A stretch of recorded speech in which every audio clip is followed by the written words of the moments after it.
My whole life has been outdoors except for going off into politics.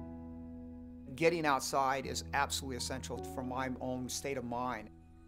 Growing up in Southern California, we were always out in the sun. I used to sail. We used to go out to Catalina Island every summer, and my dad surfs, and I used to go out and swim while he would surf.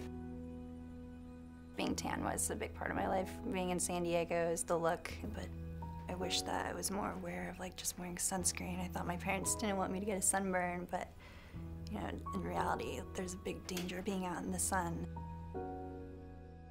1 in 5 Americans, sometime in their lifetime, is likely to develop some form of skin cancer. That's 1 in 5 of our neighbors and people around this country. I didn't even know what skin cancer was until I was about 16. When I did find out about it, I was like, that won't happen to me. You always think it will never happen to you.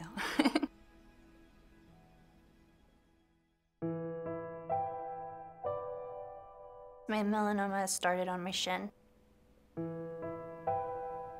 I saw a mole that looked bad, and I just kept on putting it off. I was like, yeah, I should probably get rid of it. If anything, I just thought it was ugly and I wanted to get rid of it, but I had a lot going on, so I kept on pushing it back. My entire family told me that I'd go get that checked out, and finally when I did, the doctor was completely like, whoa, this is really bad. And sure enough, 2 days later, she called me and told me it was a really deep melanoma. I got a text from Briana saying she had been diagnosed with melanoma, that the mole that I asked her to take a look at and have looked at was cancerous. It really brought home what's really important. The doctors told me that there was no real set treatment for melanoma, so they gave me a few options and pretty much just picked one out of the hat.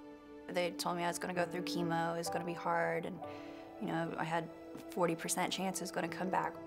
Since I've been diagnosed with melanoma, I had to go through a bunch of surgeries, and then once I healed from that, I had to go through 4 months of chemotherapy.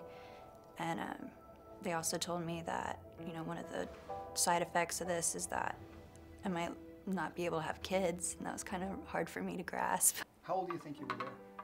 When I was diagnosed and going through what I had to go through, Dad got diagnosed with a different kind of skin cancer. Our diagnosis happened very close together, almost 2 weeks apart. I was diagnosed with squamous carcinoma, which is from long-term exposure. I had a white patch right on my lip, went in, had it checked, and the dermatologist said, yes, we're going to do a biopsy. It came out positive.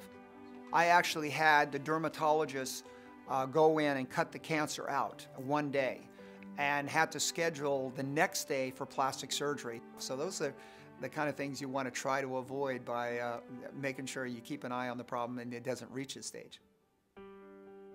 It's been about a year since I did chemo, and I've relapsed twice.